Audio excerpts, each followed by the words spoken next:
It is a real gift of your time to be here tonight. And I think that this is a much larger percentage of kids that are struggling with anxious feelings than many people realize.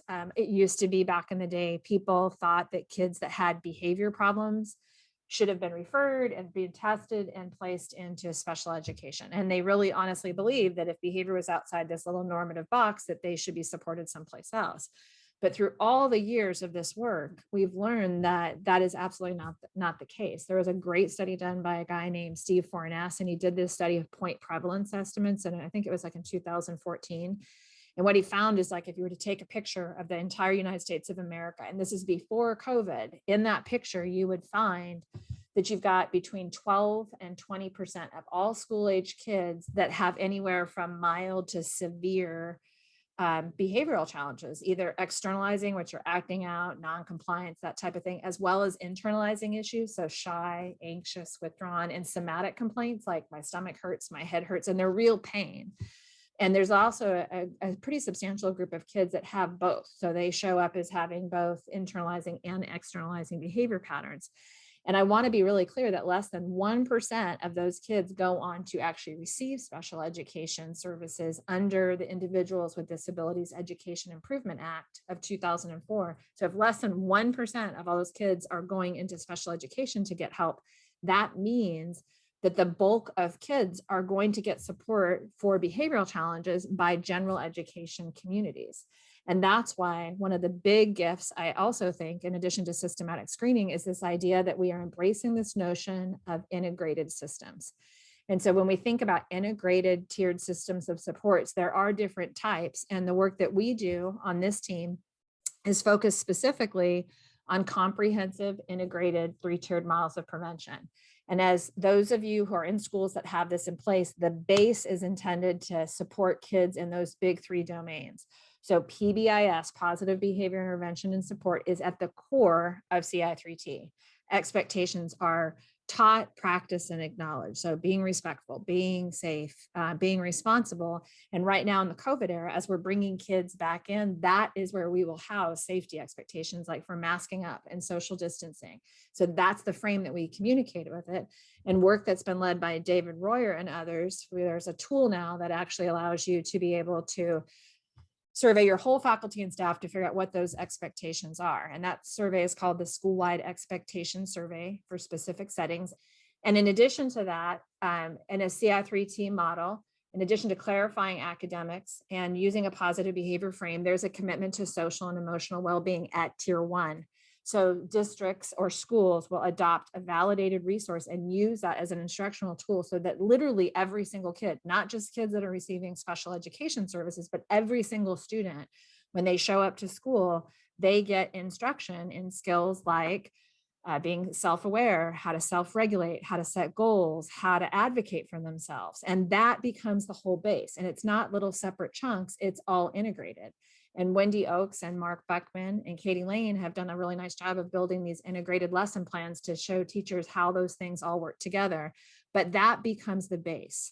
Clarity on what's expected academically. And sometimes people think CI3T has nothing to do with academics. It has everything to do with with academics. We're looking to see how can we explicitly teach behavior and skill build for kids those soft skills that they need to engage in school socially, because so much of school is social. You interact with adults, you interact with peers. So the clarity is made present, as you know, in terms of academics, like how are you going to teach reading, what that dosage is going to look like, building in a positive behavior intervention and support frame, and making sure that it is truly representative of the values and the cultures of your community, so that it's not one group doing it without input from the entire stakeholder group. And then taking the time to figure out what's a validated resource that you want to commit to. And in optimal conditions in a district, you'd want like all elementary or all middle or all high, or maybe the entire group, to have continuity. Because if you have it taught in such a way that every elementary student and their families are aware of those expectations and those soft skills at tier 1, they can be reinforcing those at home as well. So in CI3T, as you might know, every school has an implementation manual, a CI3T implementation manual, and this becomes essentially the playbook or the constitution for your school. So when we're talking about tier 1, we're thinking about ways to leverage high engagement so that we can help kids be engaged academically, and we can meet kids where they are in terms of social and emotional well-being.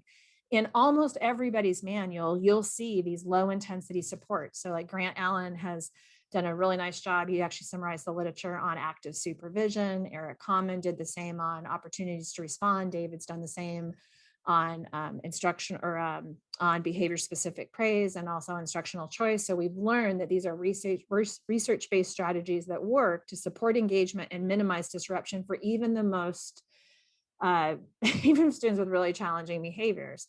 Also, a big piece of these models, oh, Jess, I'm glad you got your internet. High five, super glad you're here. And in these models, there's also a clear, respectful path for responding to challenging behaviors. So like the work that Stacy Kramer does in her district is actually taking that instructional approach to teach people a path of responding. And that's all also theoretically grounded in applied behavior analysis. It builds on the work of Jeff Colvin and really taking the time to teach people how to respond in a way that isn't alienating kids, but showing empathy as a first sign for concern. Also, as part of this approach to tier 1 instruction, whatever that resource is, it's made transparent so that every faculty and staff know what lessons to teach and when. And then this is how that integration work starts to take place. What are those procedures that we're going to have the adults in the building do to be able to integrate that instruction at tier 1? And what are we going to do in terms of how we acknowledge not just the kids for engaging this, but recognizing the adults for also engaging in these behaviors? Because this whole model works because we're changing the adult experience so that we can change the student experience. And then using data, like Mark Buckman, who just logged in, like his big interest is treatment integrity, and looking at how implementation impacts student outcomes. And Grant Allen has similar interests also in terms of social validity and figuring out like, what do stakeholders think about the goals, the procedures, and the outcomes? So this whole base that we're talking about in terms of having this information, it's not just knowing what the kid experiences. We need that information on social validity and treatment integrity so that you can truly know, is tier 1 happening? We're working with some districts that are in the process right now of resetting. And one of the their big ahas is that it all does go together. There isn't like CI3T and something else. CI3T ideally houses every single initiative. And then you have these data to know, is it happening? How do stakeholders feel about it? And is it working for students? And as we think about supporting kids with internalizing issues right now, the value of this integrated base is that we are not separating it, because years and years ago, people used to have these arguments, the chicken or the egg. And Jamie Jones did this really nice little video for us that'll eventually be on our website about which came first, the chicken or the egg. And some people felt that I can't even begin to teach academics until behavior's under control. And some people thought, no, I got to just motor through academics and ignore the rest of it. But if you listen to our new Secretary of State, Cordova, the entire educational summit on the return to school was highly, highly focused on empowering teachers to be well prepared to meet kids where they are in terms of emotional well-being.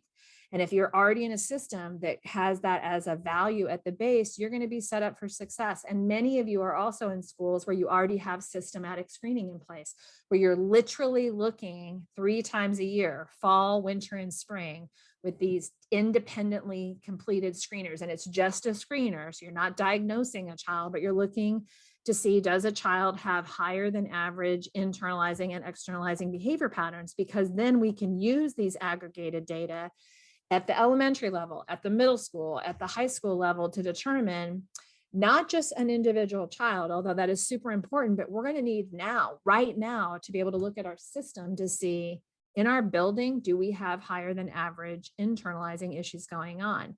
These are data from a past school, and you can see that over time, the percentage of kids with externalizing behavior patterns that were in the low risk category was going up. So we saw responsiveness. Now, remember, you can't draw causal conclusions because it's not a randomized control trial, but we can create transparencies. Like when we're having this conversation in just a little bit on internalizing issues, we need to have some vehicle so that it is not a subjective judgment as to whether or not a kid has higher than average internalizing issues. We need to look at screening data to see, does this collection of behaviors occur together and to a high enough degree? Because that if it does, and if it's more than 20% of our school's students, then we need to think about intervening at tier 1.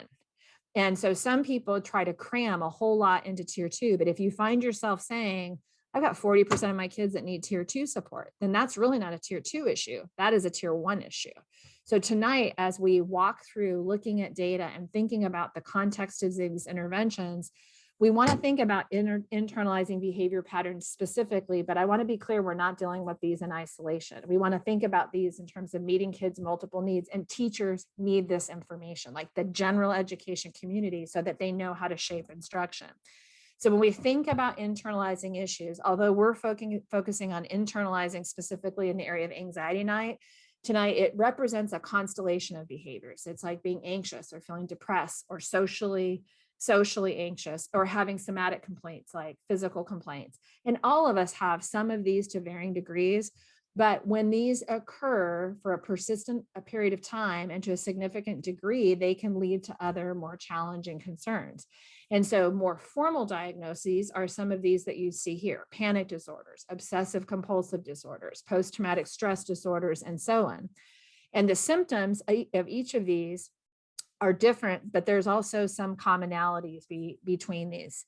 So when we think about these, the common thread throughout is this idea of an excessive or irrational fear of a threat that may or may not be warranted necessarily.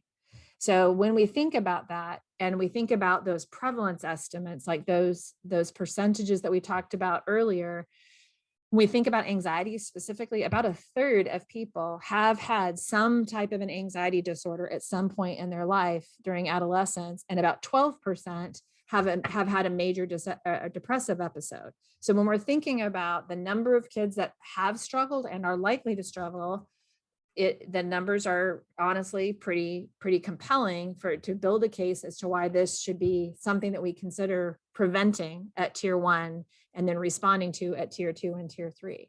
And when you think about the children that you have the honor of serving, it can show up like this.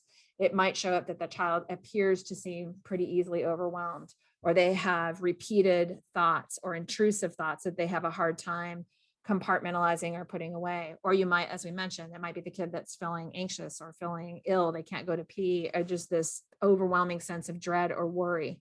So when we think about what it looks like as children, it'll manifest a little differently than it does in terms of adults.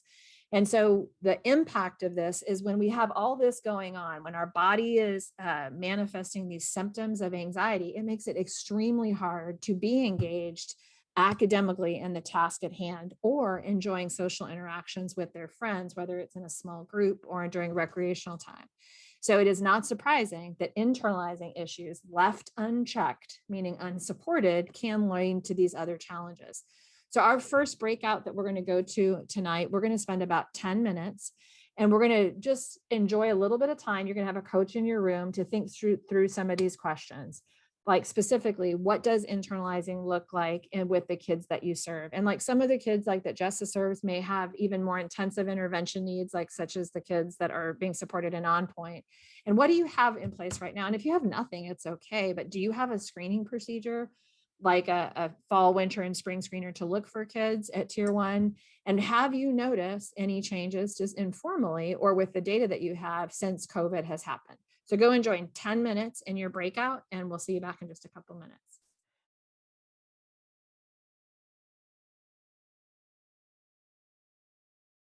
It's so important, the work you're doing right here tonight, to think about how can we accurately detect who's struggling, who's having higher than average, and then what interventions are validated for you. So Mark's now going to walk us through looking at anxiety specifically, and we're talking about anxious behavior specifically, and he's going to give you a chart. And I was talking to one group about this, like, look for this chart, because we're going to focus on some of these, but this is a quick synthesis of the range of supports that are available. Thanks, Mark. So we're going to talk about strategies that can be used to support students with a specific internalizing concern, which is anxiety, and talking about how these strategies can be used across the tiers. So we need things that we can have to prevent, to respond, and then to support students who might have more intensive intervention needs. And so we'll go through a series of 4 different intervention approaches that span tier 1, to tier 3, and just talk a little bit about how these can be used to support students and point you in the direction of some resources that you might find useful as you're seeking to support students with these kinds of needs. So we're going to work from the base of the pyramid upwards, so starting with tier 1. And what this chart is telling you is which supports or which interventions are available to support students that have evidence that they work at each level of prevention. And the check mark is saying, yeah, there's good research to say this works for kids at the prevention level, which you can kind of translate to be tier 1. So here you can see contingency management and relaxation training are two things that you can use at tier 1. And we're going to talk about specifically the things that are in bold. So tonight we're going to talk about relaxation training, cognitive restructuring, and self-monitoring, as well as a bonus fourth intervention called functional assessment-based interventions. But we're going to start with relaxation training. I will note real quick, contingency management is a real fancy way to talk about reinforcement. And if you're working at a school that has PBIS or CI3T, which CI3T has positive behavior interventions and supports as part of it, you already have a system in place to teach expectations and to acknowledge students when they meet those expectations. So contingencies are circumstances, and the management is that when students engage in desirable behavior, we're going to reinforce that. So when you have conversations at your school about why do we do the tickets? Why are we using these tickets? Part of it is because using reinforcement is a really research-based and effective strategy to support students with a variety of concerns. One of those concerns is specifically anxiety. So having that in place already gives you a really good head start. So we'll also then move on to thinking about early intervention, tier 2. The good news is there are a lot of things that you can use at tier 2. We're going to specifically lean into self-monitoring or self-assessment, as it's sometimes referred to. And we're going to show you some resources that are available on our website to help you get up and running with using self-monitoring for students with a variety of concerns, such as internalizing, which we'll show you where to find those on the website. And then we'll follow that up by looking at cognitive restructuring, which is this row right here. And you can see this is effective as possibly a tier 2 or tier 3. We'll describe it a little bit more in terms of tier 3, but know that you're not limited to only at the top of the triangle with that support. Oh, one more thing on this. This table is kind of inspired by the work of Kimber Van Nest, who is a researcher who used to be in University of Texas, Austin, and now is in Vermont. She is a wonderful person and a really great researcher and has done excellent work putting together a handbook of intervention materials that are really, really helpful, which is called the BASC-3. And I'm sure one of my colleagues can put a link in the chat for the BASC-3 intervention guide, which is something that you can purchase, but it's a really nice collection of detailed procedures and checklists and intervention resources that you could use to use some of these interventions that we'll hear about tonight. In addition, that would be in addition to some of the free resources that we'll share with you tonight from the CI3T website. And as we talk about these practices, it's really important, again, Kathleen mentioned this earlier, to help the people make it clear how these fit into the model. When you're working in a school with a systematic framework like CI3T, nothing that you're doing or introducing is hodgepodge or random. It all fits into this framework. And knowing where it fits into the framework is useful. We talk about knowing your why. Knowing why you're doing these things and connecting the dots to be like, oh, kids that have anxiety have trouble learning and they have trouble making social relationships. So by providing these supports and knowing how they fit into our school-wide expectations, our academic content and teaching practices, our school-wide PBIS framework, and the social and emotional lessons that we teach. Knowing how these fit together and knowing the specific practices you're using to help these kids with internalizing or anxious concerns is really important, just to help tie it all together and know how these things relate to each other. And so as we talk about these things, you might actually pull up your CI3T implementation manual if you work at a school that has CI3T and see if you can track down, like, where are some of these practices alluded to or named specifically in your manual. And if you're interested in maybe adding some things to your manual for next year, you might talk with the leaders in your building, or if you are a leader in your building, you might take some of these back and say, let's find a way to make this explicit in our manual so that all of our faculty and staff really can identify how we're supporting these students. And then, of course, as with anything, using data to drive some of the conversations that we're having is really important. So you're looking at here some systematic screening data, specifically on internalizing behaviors in one of our school partners from this year. These data look wonderful. As you can see, in fall of 2020, very small proportion of students were screening at above the tier 1 level. Maybe your school's data look like this, maybe they don't. In any case, you might look at this information and say, where should we focus our efforts to make sure that we're plugging in effective practices to support students where they show up across the triangle? So if you were at a school where you had a lot of a lot of students screening in the yellow and red areas at the moderate or high risk range for internalizing concerns, you might really actually emphasize tier 1 supports to make sure you're giving everybody really good support at that prevention level. And that way you're not going to overwhelm your system by trying to do a million tier 2 supports. So just keeping those data in mind is always a really important part of the process. So let's get into specific practices. The first thing we'll talk about is relaxation training. And this is something that is going to be talked about in terms of a tier 1 support. However, know that this is something that's effective across the tiers. And so you might bring this into and incorporate and align tier 2 and tier 3 supports to use relaxation training as well. So what is this? Relaxation training is explicitly teaching students how to find ways to help their body and mind relax. And basically it involves monitoring internal states and physical sensations to know when I'm feeling stressed or when I'm feeling deregulated, and knowing that, hey, I can use this strategy, this relaxation approach, to help my body feel more calm. And by making my body feel more calm, I can help my mind feel more calm and be ready to learn. So we want to make sure that we're teaching these strategies in a way that's going to help students apply them meaningfully. So if we were to teach breathing techniques, for example, which is one of the relaxation strategies that we'll talk about, we don't just want to teach the strategy itself. We also want to teach students to help them think about, when do I feel anxious, or when do I feel maybe a little bit worked up? And then help them connect their identification of that sensation to the strategy that we're going to teach them. In addition, we want to make sure we're giving students a variety of options of things that they can do to help them bring their body and mind into a relaxed state. So depending on the age of your students, their vocabulary, and even the vocabulary that's used in your tier 1 social and emotional learning curriculum, you might tailor a couple of options to teach your students, or you might teach them multiple techniques to make sure that they can find one that works for them.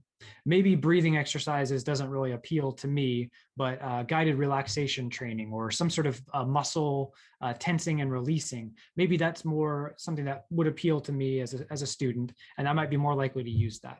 So just making sure we give some choices is a really important part of this process. And then lastly, we want to teach procedures using modeling, practice, and feedback. We can't just give the instruction of how to do these strategies. We need to show students how to connect the dots of maybe giving them examples from our own life, or physically showing them, here's how I use my breathing techniques. And then giving students feedback, like noticing hey, I saw that you were getting a little bit worked up and I saw you use those strategies. Giving praise, giving corrective feedback. That's a really important part of the process to help them learn to integrate this into their own lives and experience at school. So why should we do this? Well, we know that anxiety has a very physiological response. People feel sweaty, their hands might shake, they might feel sick to their stomach, they might get kind of red in the face. Those physical responses have a very profound impact on us and can actually kind of feedback, I feel anxious, my body feels this way, that makes me feel more anxious. We need to teach them relaxation training so they have a way to interrupt that cycle, and it gives them something really positive and productive to do to bring themselves back into a more self-regulated state. To do that, there are a number of strategies that are used that have shown pretty good effects for children. So that includes things like breathing exercises, progressive muscle relaxation, mental imagery, sometimes called guided imagery, or even just counting in your head, giving yourself something to do to distract yourself from those physical sensations. These are all options. And again, teaching a variety of possible relaxation strategies is nice, because then you're giving students some choice in the matter of what they're going to do when they start to feel anxious. So on the next slide, I'm going to actually stop sharing my screen and then reshare with audio. I'm going to share with you about maybe a 2 or 3 minute snippet of this audio file. And what you'll hear is one of our colleagues who's now actually teaching, and so not here tonight, but she recorded this wonderful, it's like 10 minutes long.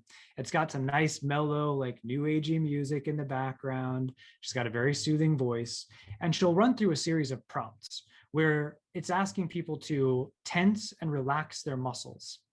And by doing this, we're actually encouraging the body to come to a state of relaxation. And it's a really, really nice way to interrupt that cycle of physical sensation of anxiety.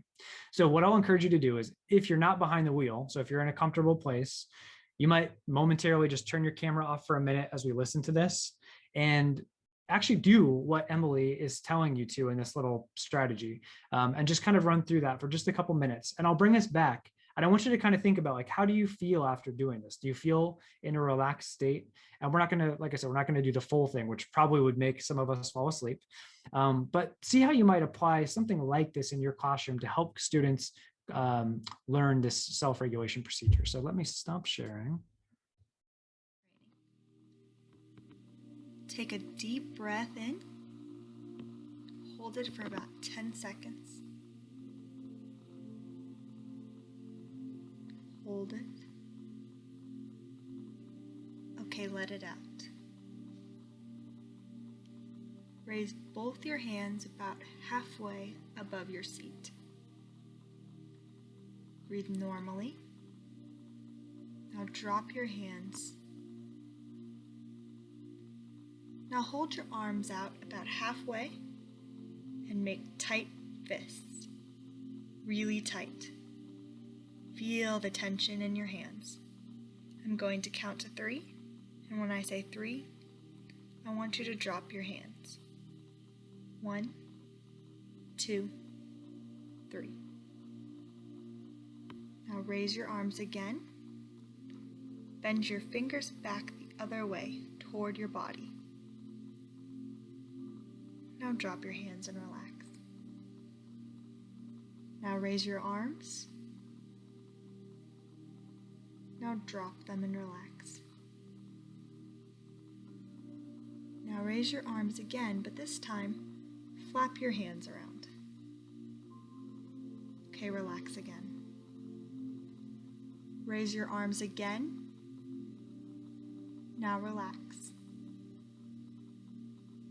Raise your arms above your seat. Now tense your biceps. Breathe normally and keep your hands loose. Relax your hands. Notice how you have a warming feeling of relaxation.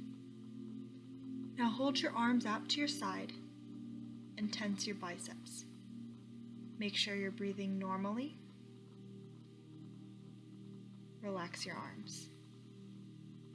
Now arch your shoulders back. Hold it. Make sure your arms are relaxed. Now relax. Okay, I'm going to pause that there. So I don't know about you, but I feel a little bit more relaxed. That process goes on for about 10 more minutes. And what it does is it works systematically from top to bottom throughout your entire body. The idea being that you're progressively relaxing your entire body and letting go of any physical stress or tension that you might be having. And I've done this full protocol, and I actually find it to be quite relaxing and having a pretty dramatic mellowing effect. So this might be something that you would incorporate in your classroom. Maybe you're strategically using this at a certain part of the day when maybe there's a lot of excitement or potentially anxiety, and you're helping students make that connection between this protocol and their own feelings of anxiety, and maybe giving them some strategic options for how they could listen to this during a time when they might be feeling anxious. And I think Kathleen wants to say something. Yeah, I was going to say several years ago, when Emily first introduced this in a project to Empower years ago, some schools actually just built this in as part of a routine when kids were coming back from lunch. So this is what teachers would play, and it was a nice soothing way to start the day. And they solicited feedback from the kids to see what they thought as well. So to Mark's point, look for a predictable time of day where it could be a great way to help kids learn how to self-regulate. And it can just, it's not going to eat up instructional time necessarily, because it's just going to support that positive transition. Exactly. And so all that said, you might be thinking about breathing strategies or something like this, or a guided imagery process. Whatever you are considering, I would really encourage you to think about alignment between those strategies and the materials that you might use and your tier 1 social and emotional learning curriculum. Because what you really want to avoid is fragmenting the vocabulary. So if you use positive action, or if you use second step, or if you use Lion's Quest, however that curriculum talks about self-regulation and any strategies that it uses, you want to use those curricular resources to whatever extent that you can, to make sure that you're not introducing something that might be confusing, contradictory, or maybe called something different when you've been talking about it in some other way during your tier 1 lessons. So alignment is really important. You might use some supplementary materials, but again, making sure that when you describe it with kids and talk about it with your class, you're using language that's consistent. And the last thing I'll say about tier 1 specifically is that it's important to have some way to have a very comprehensive approach when you're teaching social and emotional learning skills. So you probably don't want to have your entire tier 1 experience be teaching relaxation techniques. That's not going to be enough information to really help kids develop across all of the competencies that they need, like self-awareness, relationship skills, responsible decision-making, all of those really big and important social and emotional competencies. It's important to have a resource that's going to be comprehensive in addressing those skills. And so this is one small piece of that that's helping kids with anxiety and internalizing concerns, but you don't want to overemphasize one piece at the expense of other aspects of that instruction. So you would keep up with whatever lessons you're teaching in your school to help develop those social skills. Okay, so we're going to move on to tier 2. So when we think about our schools, we know that there is no one size fits all solution. We know that despite our best efforts to have really good prevention practices in place, we need to have some plan for kids that need a little bit more.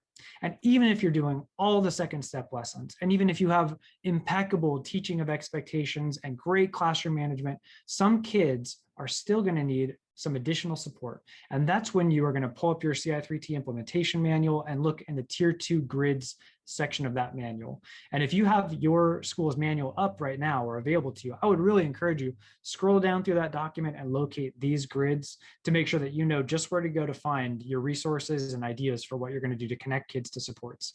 And you might even see whether self-monitoring, which is the support we're going to talk about today, is in that grid. And if it's not, you might bring that back to your leadership team or think about how we can get that updated for next year to make sure that that's an option that you're using to support kids with a variety of concerns. And we're going to talk broadly about this strategy, but I want to reassure you that if you are interested in doing this, you have some really, really great resources at your disposal. So just to illustrate, if you were to go to ci3t.org and click on professional learning, you would find, if you scroll down about 2/3 of the way, you'll find these blue accordions. One of them says self-monitoring. You click that and open it up and you'll find this bulleted list of a bunch of resources that we'll show you a few of tonight. And one of them actually says PowerPoint presentation. If you downloaded that, you would find actually the same slides that I'll be showing you a sample of tonight. You could use that to refresh your understanding of this intervention, or you could even take this back and share it back with your faculty and staff if this is something that you're excited about and wanted to invest some time and resources into as a school to make sure that you have social self-monitoring available kind of school-wide. Additionally, one more thing I'll plug is let's see here, down at the bottom, it says designing a self-monitoring plan. Your coaches will help you find this later on in the breakout room if you're interested in exploring more about this intervention. But the steps, which I'll talk you through the steps briefly, but there is a wonderful self-paced guide that asks you like guiding questions and gives you advice and recommendations. If you look at that document, it actually gives you all the prompts you would need to be really successful in setting this up in your classroom. So just keep that in mind, that even though you're getting kind of a taste right now, that you have all the information available to you that you might need to kind of get up and running with this. Okay, so what is self-monitoring? And if you do have your CI3T manual handy, if you're at a CI3T school, go ahead and scroll down, because a lot of you already have this as one of your tier 2 interventions. So if you have your manual, scroll down and then follow along for this part with Mark. Perfect. So self-monitoring is a really commonly used intervention, and it's probably something that you even have used and incorporated maybe without even knowing what it's called. And what it is it involves teaching students to think about their behaviors, specific things that you maybe want them to do or would prefer that they not do, and to monitor to what extent am I engaging in this behavior during certain parts of the day. And they're going to use some sort of concrete recording system to help them actually engage with some materials to indicate I did or did not use or engage in some behavior. I'm being kind of vague about engage in some behavior on purpose because you can have students self-monitor something good. You could have them monitor something not so good, but we really always encourage you to teach the positive behavior that you want to see and have students reflect on, was I engaged, instead of was I disruptive or was I off task? The reason being is we want to focus on the positive. We want them to focus on the positive. And it's a little bit easier to give and receive feedback when you're saying, hey, you could have been a little bit more engaged, instead of saying, oh my goodness, you were really off task. So as we talk through this process, know that the behavior that we're asking them to self-monitor in most cases is going to be something that's desirable. So moving on to our next slide. Why is this effective? And actually, self-monitoring is something that's effective for adults. It's effective for kids. It's effective for a variety of behaviors. The reason being is as soon as you ask people to think about and monitor their own behavior, that behavior starts to change. So if you were to weigh yourself every single day and write it down in a notebook, it's possible that you might say, I want to make a change because I'm tired of looking at these data saying the same thing. So I'm going to add exercise, add or change my diet. Similarly, if you have kids reflecting on, was I engaged? You're asking them to engage in a little bit of self-reflection. And the beauty of this is that it provides exactly what I think all teachers really want, which is that they want students to be independent and they want them to be in charge of their own learning. And there's a lot of sort of, I think people get tired of using reinforcement sometimes because they feel like they are having to be the ones who are maintaining behaviors or really being active. They want kids to be responsible and do things because it's the right thing to do. This is one way that we can start to transition the responsibility to the child because we're giving them the tools to understand their behavior and reflect on it in a very structured and safe way. And that can actually start to shift behavior. And so self-monitoring has shown to be effective in the research for improving academic outcomes, like actually making kids be able to learn content better. It's also been really effective for changing behavior, increasing academic engagement, potentially decreasing disruptive behaviors. It's really effective for a variety of concerns. And people tend to like it, including the students. Students enjoy having this independent and self-directed activity that they can use. The one caveat that I'll give to that is that there are some parts of this that might be embarrassing to a student. And so you really want to engage in conversations. We talk about social validity. So as you're moving through this process and designing a self-monitoring form, which I'll show you some previews of that in just a minute, you want to make sure you're talking to kids and saying, would you be cool if we put this on your desk and have you look at this every 15 minutes and rate yourself by circling a happy face or a sad face? Because some kids would be less than cool with that. It could be embarrassing for them. And if that's the case, it doesn't mean that you're not going to do it, but it does mean that you can work with them to find a way to make this feel fine for them. Maybe it's more covert. Maybe it's in a binder that's in their desk. Maybe it's a special little booklet or a notebook that they can open up. And that makes it feel more acceptable to them, more socially valid for them. So getting that feedback from kids is an important part of this. Okay, so these are the 6 steps that you need to know to implement self-monitoring. I'm going to talk through these very, very briefly, but know that you've got that document that I think it's called Implementation Guide. I can't remember. It's the last one. It's the last thing, it's the last resource that's listed in that accordion folder. So your coaches will help you get that. But you'll find that each one of these steps has additional information in it. So don't feel like you have to memorize these steps and know just exactly what they mean tonight. Okay, so I'm going to talk through just for a second what each one of these means. Step 1 is all about deciding whether or not this is a good idea for this student. Self-monitoring is great for behaviors that kids can do, but don't always do. They're not consistent. They could be a little bit better. Engagement is a classic behavior that you could self-monitor. it's not ideal for behaviors that kids can't currently do. If I can't multiply two-digit numbers, there is no reason to give me a self-monitoring checklist to monitor my completion of math problems with that kind of problem on it, because that's not going to teach me how to do that behavior any better. So you want to make sure that you have what we call a performance deficit instead of a skill deficit. If it's a skill deficit, you might eventually get to self-monitoring, but instead of going straight to this intervention, you might focus first on providing additional instruction. Okay, so step 2 is then going to be identify the behavior that you want the student to reflect on or self-monitor. And this is identify and operationally define the behavior. It's a fancy way of saying make sure that you define the behavior in a way that you understand it, the student understands it, and if some random person walked in the room and read that definition, they would be able to look at the student and know that they were doing or not doing that behavior. I'm actually going to show you a resource later that gives you some suggestions around how to write really good operational definitions. So we'll circle back to that one. If you've ever worked with the teachers to do like GEI plans, for example, I know it can be hard to write these definitions. So I'll show you a quick resource that's on our website to support that. Once you define the behavior, then you're going to make a self-monitoring form and decide when and how it will be used. We suggest you usually choose maybe 1 or 2 times a day when the student is having a hard time. So we're talking about anxiety. So maybe there's a certain time of the day where they really struggle to stay engaged during reading because they are a perfectionist. And if they are worried they're going to make a mistake, they are way off task. Or maybe it's recess, like they're socially disengaged. They're not playing with peers, and you want them to self-monitor their level of engagement with peers. Any of that would be fine, but you want to kind of define what's the problem area and where do they need the support. And that's where we'll use this form.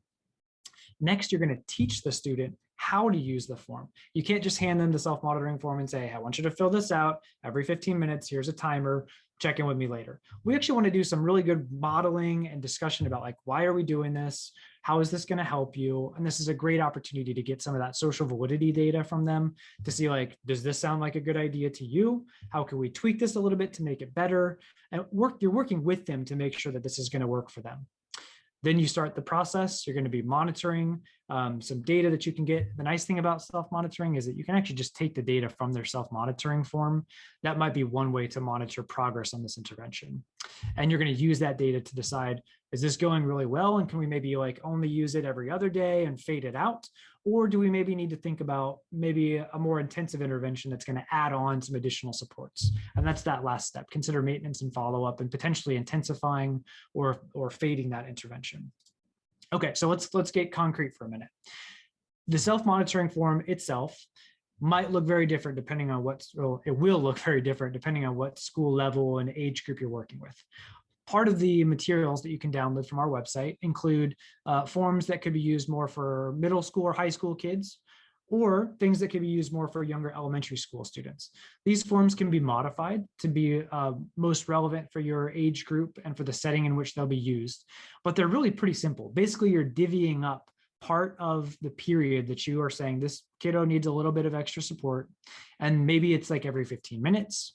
Maybe you're saying we're doing reading instruction, so we have whole group for 15 minutes, then we do a small group reading time, and then we do independent work blocks. So maybe you're using some natural divisions.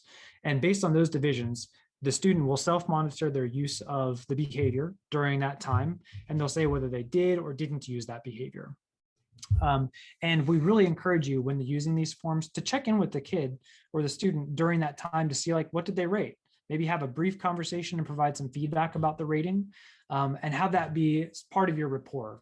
And it's really nice because you're building relationships by having this conversation. It's not harsh and critical, like, well, you were way off task, but rather like you're asking them to reflect and having a conversation. So these are some of the examples that you can use. And when we have this breakout room in a few minutes, we'll encourage you, if you're interested in self-monitoring, you might download those and see if that makes sense, and ask questions to your coach if you have any interests about what might need to be modified.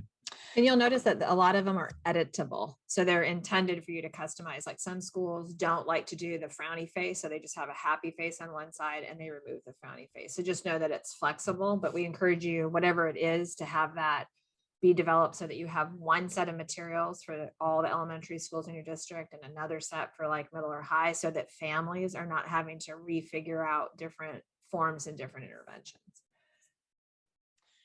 And if you do have your tier 2 grids pulled up, this is what you might find, or something very similar to this in your tier 2 grids. And basically it's just describing what is self-monitoring in brief. And you might even have links to the CI3T website to be like, this isn't going to tell you everything you know, but it'll give you just a little glimpse, a little teaser. And you can send folks to the self-monitoring section of the ci3t.org website to learn more. And you see here that there is data to progress monitor, and you're not just looking like, did the student improve or not, but also thinking about treatment integrity. Did we use the self-monitoring procedures that we had designed consistently to make sure that if we did, then we would expect to see positive outcomes. But if we're not giving the form every day, or if we're forgetting to check in or forgetting to give feedback, we as the teacher need to know that so that we can, keep track of what I maybe need to do differently tomorrow. And all of these data sources, the treatment integrity checklists, social validity questionnaires, every single thing on here can be actually downloaded as a template from the website. So all the resources that you might need to do data collection on this are really, really prepped and ready for you. And before we move on to tier 3, I want to make sure that we're kind of giving you a clear illustration for anxiety specifically. So we've talked a lot about maybe self-monitoring engagement, but when we think about anxiety, we need to think a little bit more carefully about what exactly we want the student to self-monitor, because there is a risk here that if we ask students to self-monitor their feelings and that's it, we're basically saying, hey, I want you to think about how you're feeling frequently and write it down.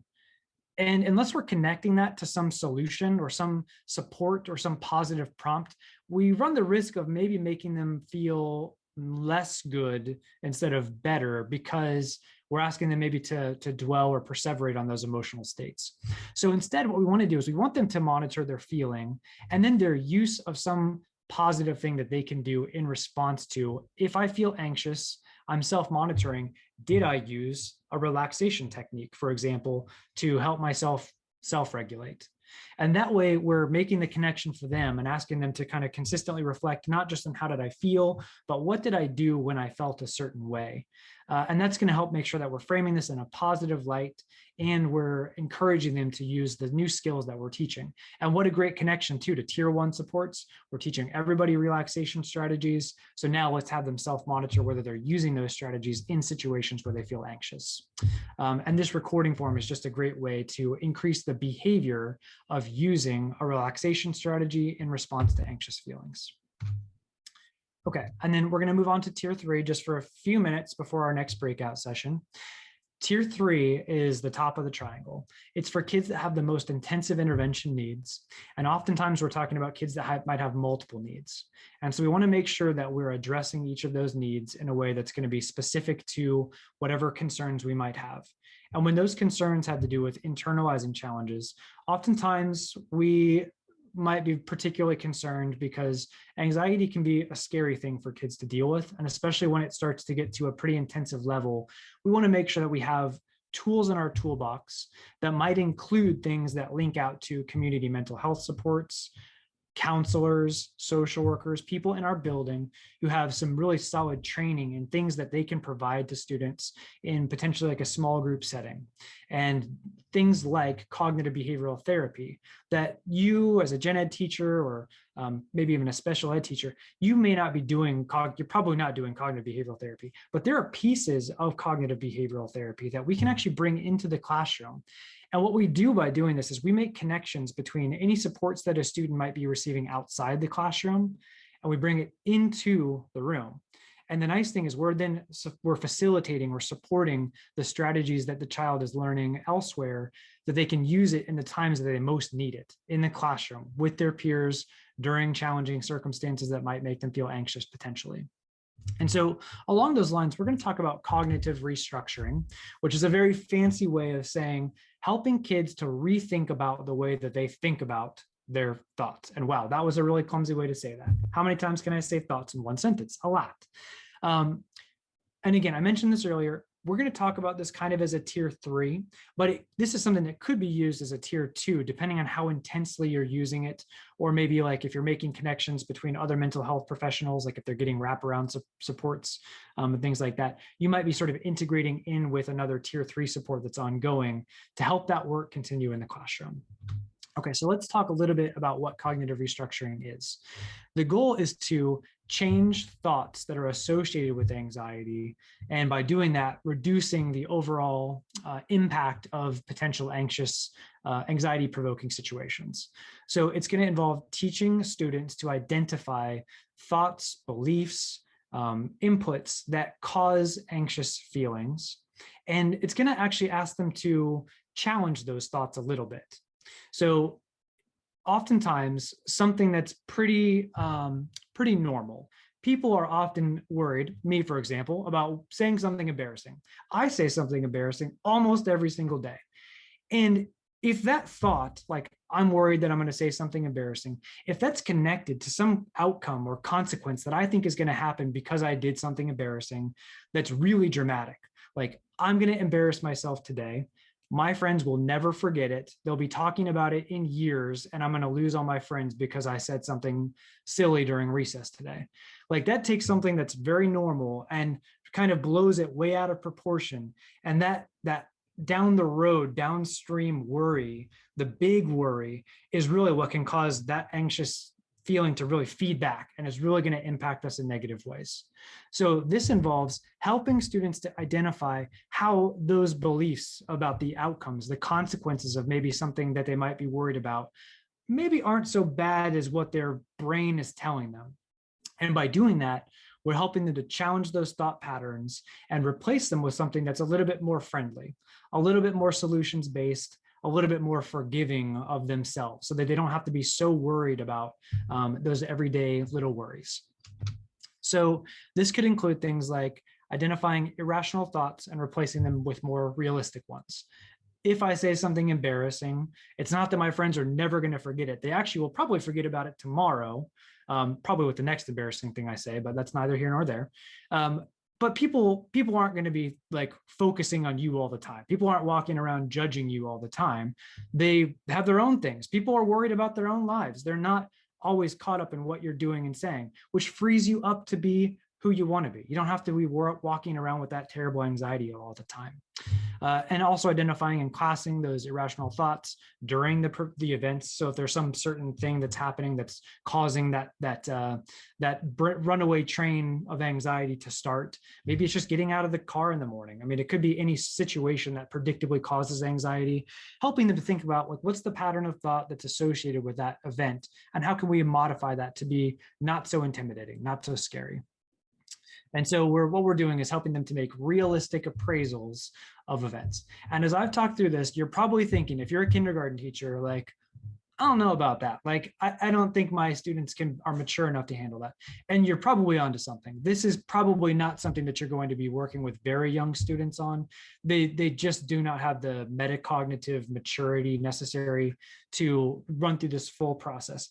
But at the very least, we can start to get people thinking about and being aware of their thoughts and feelings and having those conversations, because making feelings more communicable, having conversations about that is going to develop and build that maturity to help you work up to conversations like this that are going to be beneficial for them down the road.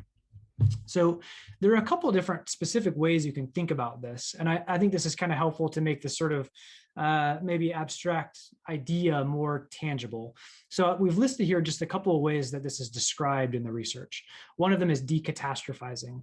And this has to do with identifying like, what's the worst thing that you think could happen if something happened today that you are worried about. And oftentimes, like I said, like some really dramatic series of events is leading you to some catastrophe based on some like very pedestrian everyday problem, and helping kids to work through that process and say like, do you really think that most terrible circumstance is really very realistic, and helping to normalize this conversation and say, what's really the worst thing that could probably happen? And is it really so bad? Another thing that you can do is decentering. I like this one. And this is kind of what I was getting to earlier, is that people are not walking around all day remembering the thing that you said during third period that was maybe like a wrong answer or a little bit embarrassing, or the time your voice cracked when you raised your hand. Like, it's not something that people are obsessing over for long periods of time. So decentering is helping people realize that the world's a very big and busy place, and that everyone has their own concerns, their own worries, and their own thoughts. And because the world doesn't revolve around you, it liberates you to not feel like you're carrying around this pressure all the time, that it's all what I do is this really, really important thing. It's going to be okay. It's going to be okay. And then reframing and relabeling. This is helping to identify and label thoughts that might be anxious and helping them to reframe them in a less anxious, anxiety-provoking way. One example is like taking test anxiety, which can feel like very like, this is about me. This is about my performance. This is about, am I a smart kid or a dumb kid? And helping them to relabel to that, like, that's not really what this is about. This is about us figuring out, have you learned this information or do you need a little bit of extra help? And helping them to, that relabeling process can reduce and crank down that anxiety a little bit by making the circumstances more understandable in a way that's not so dramatic. So you can see here an example of a grid. You could find this in your tier 3 intervention grid. We currently do not have any resources on our website about this support, but if you are interested in adding some professional learning or this intervention grid or row to your intervention grid, this PowerPoint is available for download tonight. And this grid is here. So you could actually use this as a source to pull from. And that resource that we talked about at the very beginning, the BASC-3, it has a good section on, I think it has cognitive behavioral therapy, but I also think it has a specific section on cognitive restructuring. So you could find some additional resources there that would teach you how to apply this in a couple of different ways that you might find useful and relevant. And one of the things, I know that some people are expressing some interest in that resource, the BASC intervention guide. One of the nice things about that particular intervention guide, although it's a little bit pricey in some situations, there's really practical interventions. And then you could use that to actually build out your own grids, because that would come with the intervention materials that you might need to put this in place. So it'll be a really nice way to have a selected resource to be able to do that. Okay, I'm going to move on to our fourth and our bonus intervention for the night, and it is a doozy in the best possible way. Okay, so we got functional assessment-based interventions, and this is an intervention that has wonderful research to say that it's very effective to support a variety of kinds of behavioral challenges. Amongst those, things that might come from anxiety. And I know we talked about earlier that sometimes internalizing and externalizing behaviors, they come together, and maybe you don't really know chicken or egg, like, does this kid act out because they're anxious? And so even sometimes where those anxiety or depression or social withdrawal components are there, we're also seeing aggressive or disruptive behaviors. Again, functional assessment-based intervention is a really, really excellent approach for systematically constructing an intervention plan based on that specific student's needs and behavioral patterns to develop an intervention plan that's going to be effective for supporting that. So I'm going to show you real quick. I'm going to stop sharing the PowerPoint for a moment and take you on a quick tour of this tab on our website. And even if you come to a lot of our professional learning, this might be a tab that you haven't really taken a very careful look at. And if you haven't taken a peek at this, you really, really should, because it is a treasure trove of awesome resources that can be applied for a couple of different purposes. This whole tab that I'm going to show you is based on this book, which is an awesome, awesome book, of which Kathleen is one of my co-authors, or one of the co-authors. And I'm not saying it's awesome just because she's here or because she's our fearless leader, but legitimately, this book is extremely practical and very, very helpful for walking through this process of putting together. And don't buy it, because we're actually revising it right now. So don't buy it. I'll loan you a copy if you want to read it. So yeah, I'll be the hype man to tell you how excited to be, but then yeah, don't buy it, I guess. So the next edition, when that's out, is going to be even more awesome. So I wanted to show you that because I'll show you some additional resources that I think give you a lot of the information that you need, but you might seek out some additional supports. And given that, it's kind of in this awkward phase of being revised, you kind of have to think about where we could fill in some of the gaps here. But it's okay. So on ci3t.org, functional assessment-based interventions, if you click this link, so if you scroll down just a little bit, you're going to run almost immediately into videos. And this is a series of, I think, 10 or more videos that walk through this entire process of gathering data to help you make good intervention decisions, putting together an intervention plan, and even like taking data and evaluating whether the support is working or not. These videos are an invaluable resource for a variety of purposes. And just to illustrate that it goes beyond just actually this specific intervention. If you were trying to put together a self-monitoring intervention and were struggling with the operational definition, you could actually find a great video right here that's going to walk you through how to write a rock solid behavioral definition and what that would look like. So even though this is specific to FABI, it actually would give you some really good information more broadly for writing intervention plans or a self-monitoring plan. So when you go to your breakout room with your coaches here, that's coming up very soon, I promise, you might look at this tab and just kind of click through and maybe even take just a quick gander at some of these videos. And then if you go past that, you'll find a slew of downloadable resources. And these are basically intervention planning guides and step checklists that walk through this entire process. This is not something that an individual teacher is going to do on their own in their classroom. There's actually been studies that teachers can do this, but in all likelihood, it's going to be in conjunction with a team of people who are helping to gather data and come up with really good guidance in terms of how to interpret the function of a behavior, which is kind of like, why does this behavior happen? How should we understand the purpose of this behavior? And then how can we make an intervention that specifically targets exactly why the behavior was happening in the first place? So these documents actually give you a roadmap to work through this process. And if this is something that your team or school is interested in, definitely circle back to us on this, and we can kind of help you we'll give you some suggestions about how you could work through this in a systematic way at your school site. We are going to go to a breakout session, and you'll have a coach in that room. And what I'd like you to do is talk about the strategies we just talked about. Maybe as a group, you want to go deep in having a conversation about one of those. Maybe you actually want to have just a few quiet minutes in that group to click through some of these resources on the website that we talked about today in terms of self-monitoring or functional assessment-based intervention.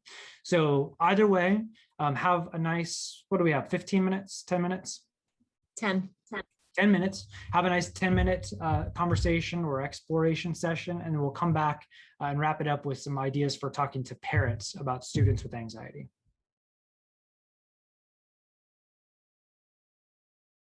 One of the big benefits of using those screening data, and Stacy, great point. That's like your district has done a phenomenal job of not abandoning it during this entire COVID pandemic, and same for Jessa.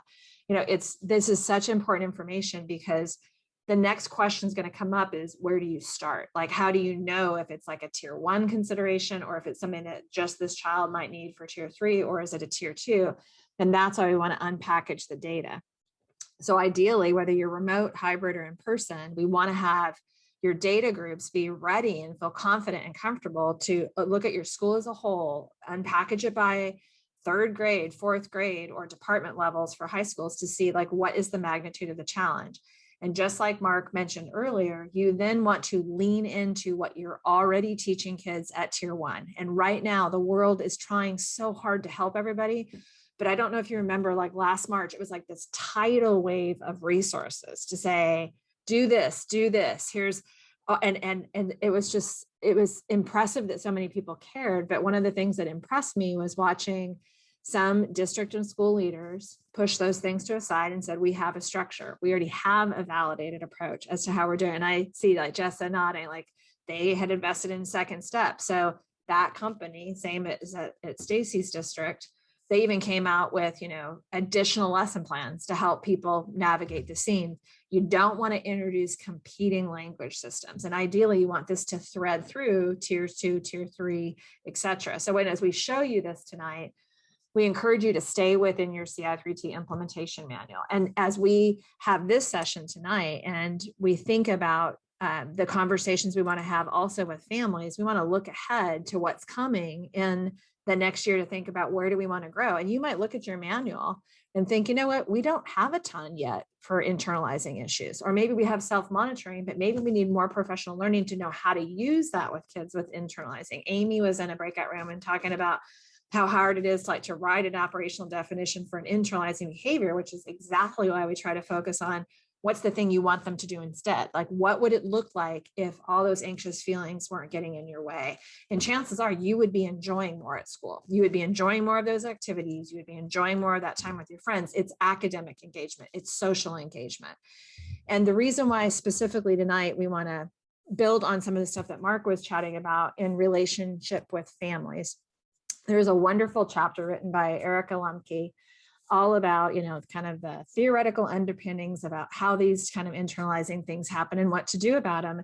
And I like the work that she has paved the path for, along with Kimber Van Est and Randy Campus and Cecil Reynolds and Frank Gresham and Steve Elliott. There's lots of wonderful, incredible scholars that are out there doing things. But when we think about it, we want to combine the best of what we can learn about like cognitive restructuring and things like Mark was talking about.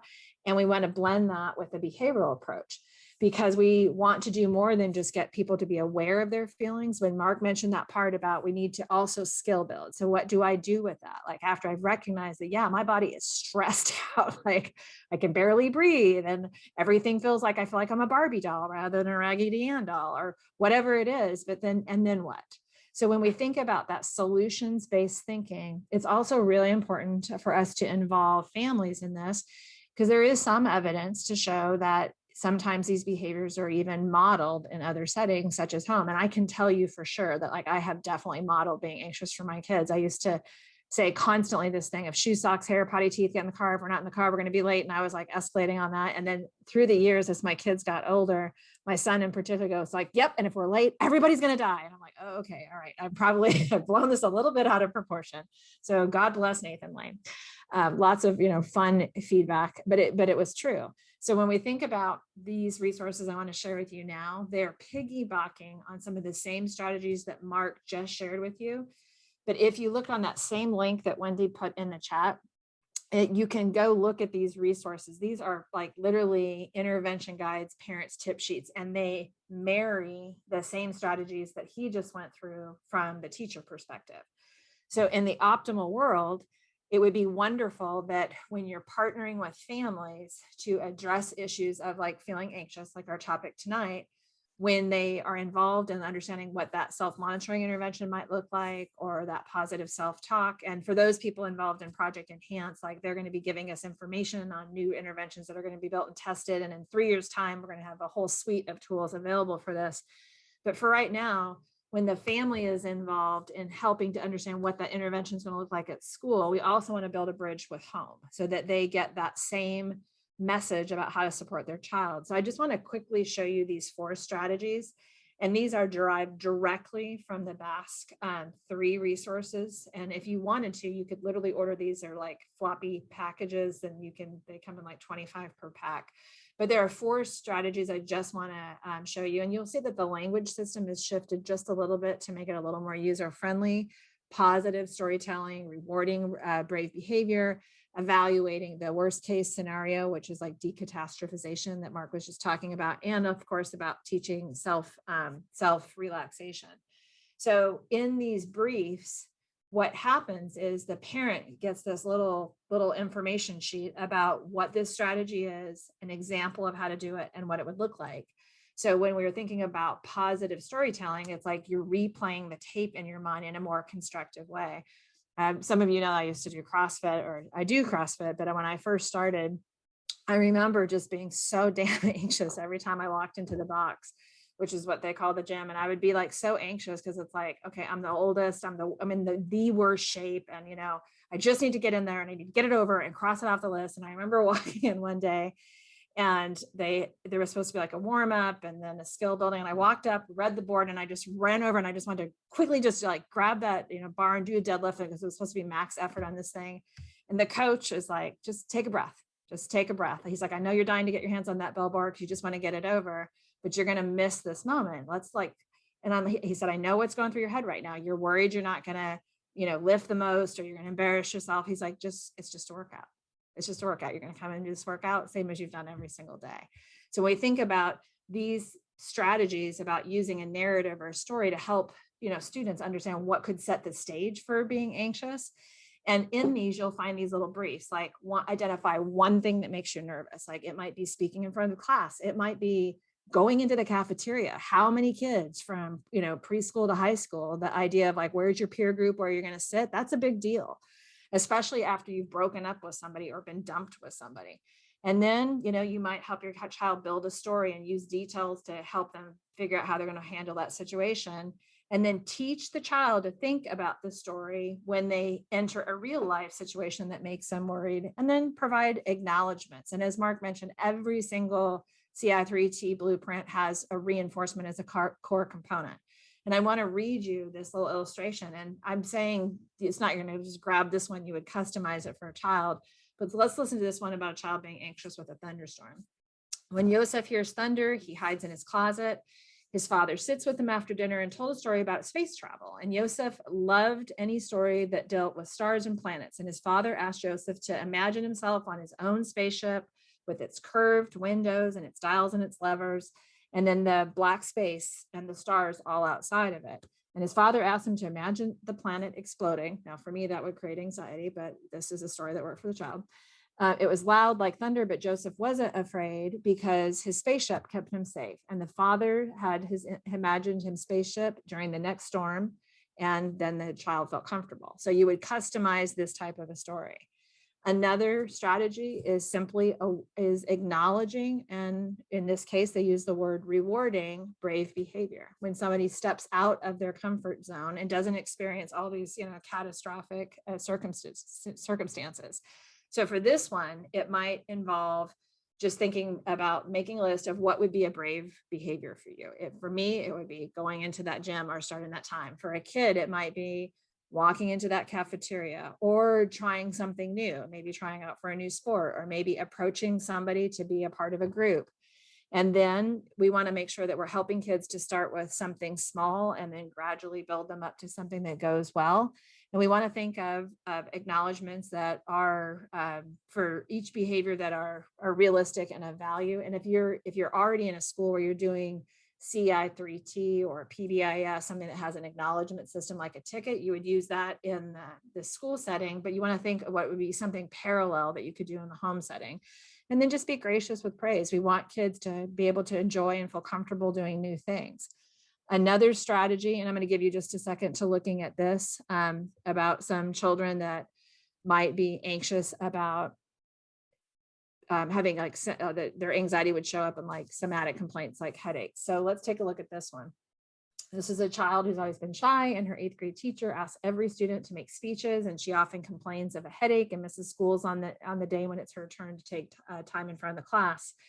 And her mom talked with her about having similar feelings when she was in high school, and they agreed on some reward for taking small steps and facing her fears. And so in this situation, they were going to acknowledge the child. If she would, without any complaints on speech day, she would be excused from washing dishes at night. And for those of you that are BCBA people right now, you're probably thinking, oh, she's reinforcing an escape motivated behavior, like they're taking away something that wasn't previously reinforcing.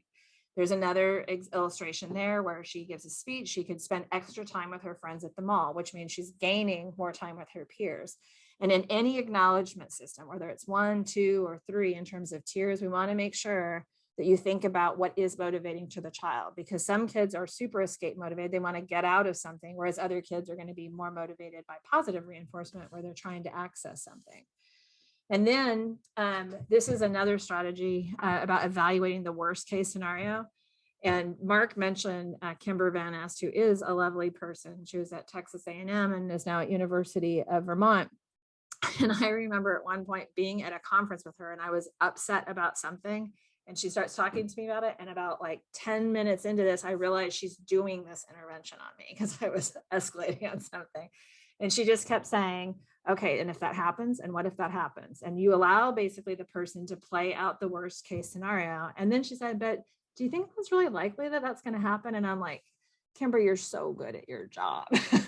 And it's a very, very practical interventions, but basically you let the person play it out, like go all the way out. And I jokingly with my kids used to talk about this, like the anxiety that, some people feel, some kids, if like, oh, if I get this wrong, then I'm going to be embarrassed. And if I'm embarrassed, I'm not going to want to come to school. And if I don't come to school, then I'm going to I'm going to drop out. And if I drop out, I'm not going to be able to get a job. And if I don't have a job, I'm not going to have a place to live. And then I'm going to be looking for a place to take a shower. I'm going to be showering in a fountain. I'm going to be, and all of a sudden this kid isn't like participating in a small reading group. They're showering in a fountain. They're looking for food because like their anxiety has taken them down this huge path.